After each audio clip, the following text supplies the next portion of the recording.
marehemu Angela Chibalonza, Mwenyezi Mungu ailaze roho yake mahali pema penye wema.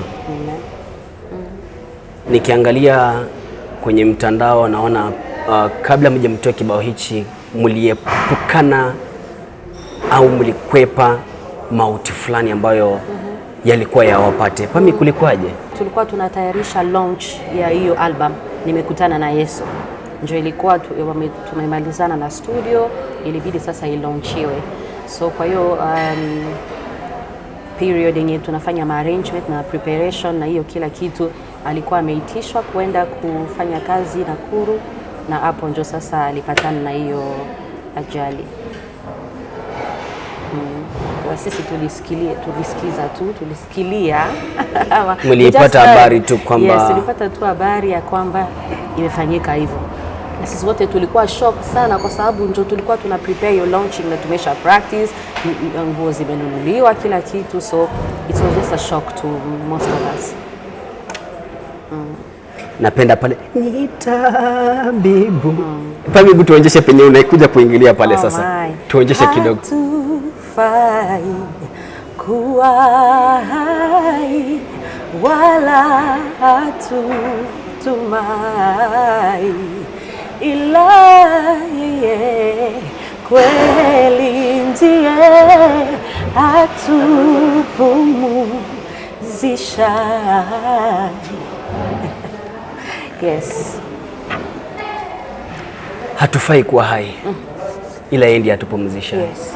Pammy Ramz, safari imekuwaje wakati ambapo yule ambaye mnapanga kufanya naye kazi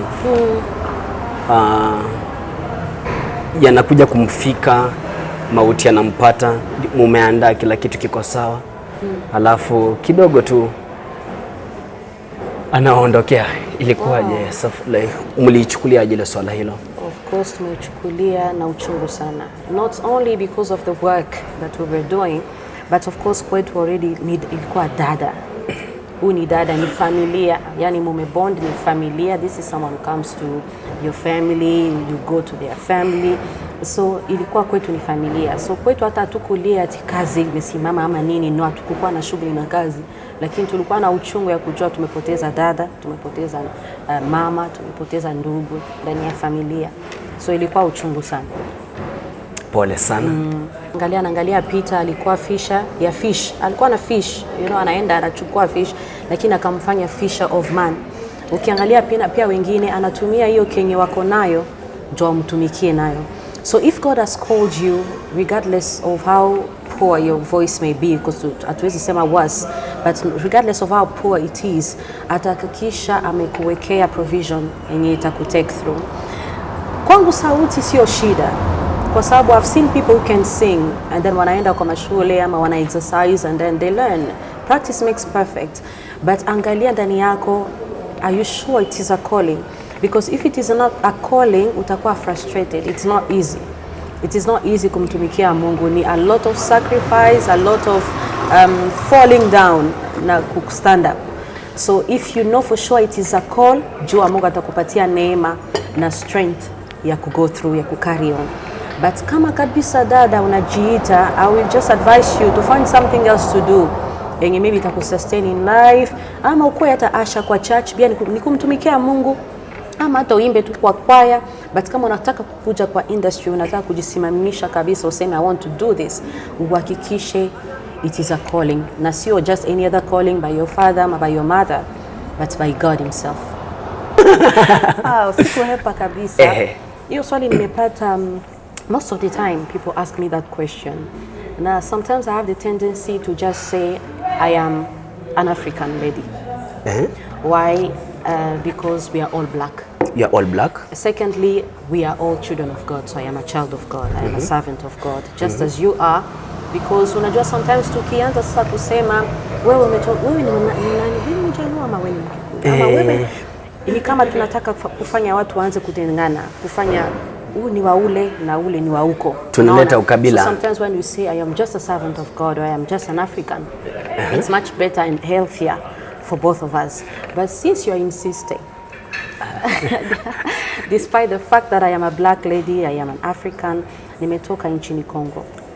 I am from Congo, DRC. lakini nimeishi hapa Kenya for 20 years now. This is my 20th year. So Kenya pia ni nyumbani. As much as Congo ni nyumbani, Kenya pia hapa ni nyumbani. Miaka 20 sasa? Yes. Kwa hivyo uko na dual citizenship? I'm working towards that because bado nilikuwa Congolese. I was doing few things back home and here. But so far because of the children, watoto wangu ni wa Kenya, you know. So lazima tuanze kurekebisha hapo ndio pia wawe comfortable. Ni nini ambacho naipenda zaidi humu nchini? Ni nini ambacho napendea Kenya zaidi ambacho kilikuvutia? Culture iko very different from my own. Unajua ukitravel, yes, as much as we are all Africans, but tunafika unaona wow, they are different from us. We are all the same, but we are different from the way we handle things, from the way we do our things, from the way our weddings when inafanyika, our burials the way inafanyika. So hiyo kwanza diversity ilifanya nikapenda Kenya na kukuwa najua sasa wa Kenya wenyewe, kwa sababu for me to fall in love with your culture I need to be able kwa patience kuilearn. So nili take my time kulearn your culture na nikapenda wa Kenya, nikapenda the way they behave for certain things, the way they react to certain things. So kwangu Kenya nasema ya muhimu sana napenda Kenya ni culture, na wa Kenya wenyewe pia napenda sana wa Kenya. Unawapenda ni kwa nini umeamua kumfuata? Hata kama unaweza jaribu kutuambia 1 2 3, lakini ndani ya roho yako wewe ndio unajua why umekubali ama umeona umfuate. Lakini unajua watu wanamfuata kwa agenda tofauti. Mwingine anaweza fuata Yesu kwa sababu amekubali ni wito. Mungu amemuita ni wito and all that. Lakini mwingine atakuja kwa sababu anafikiria akikuja pale maybe atapata kuna pesa itakuwa, maybe atauza hivi ama watampatia hivi, watamsponsor ama hivi. So people come for different reasons.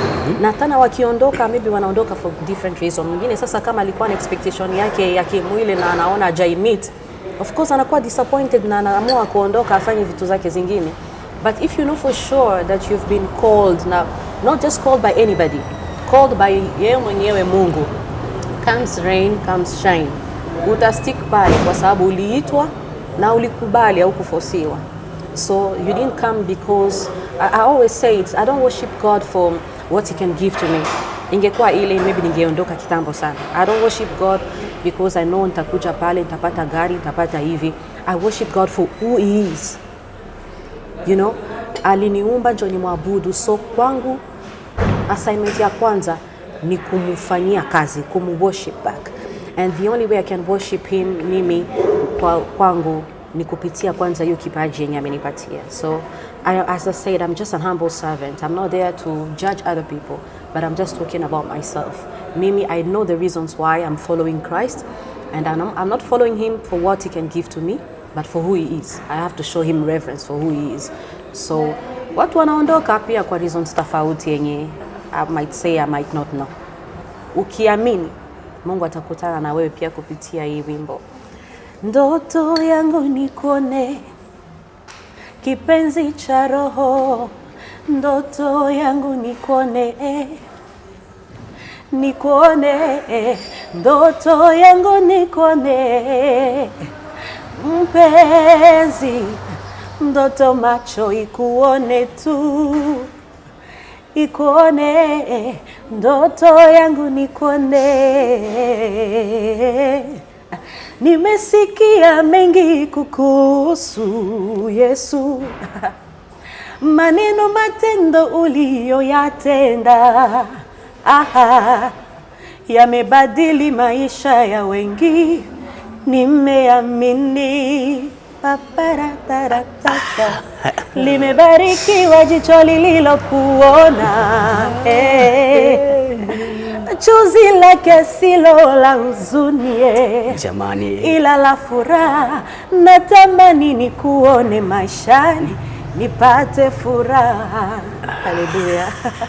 Mtazamaji, kufikia hapo bila shaka nafika tamati ya makala yetu, tamati ya mahojiano haya, tamati ya kazi hii ambayo tumeifanya naye Pammy Ramz. Bila shaka yamekuwa ni makala mazuri kabisa, na asante kwa kila mtazamaji ambaye ametenga muda wake angalau kutangamana nasi katika nafasi ya nafasi murwa kabisa, nafasi kabambe ya Ronny TV kwenye mchakato mzima pale kwenye YouTube channel ya kwangu. Bila shaka Najivunia safari hii, na wiki ijayo utapata kumjua mgeni ambayo tunakuletea katika kikao na mandhari kama haya ndani ya Amishi Revamped katika jumba la Reliable Towers, maeneo na makazi ya Westlands. Mwenyezi Mungu akitujalia tutaonana papa hapa ndani ya Amishi. Pammy Ramz.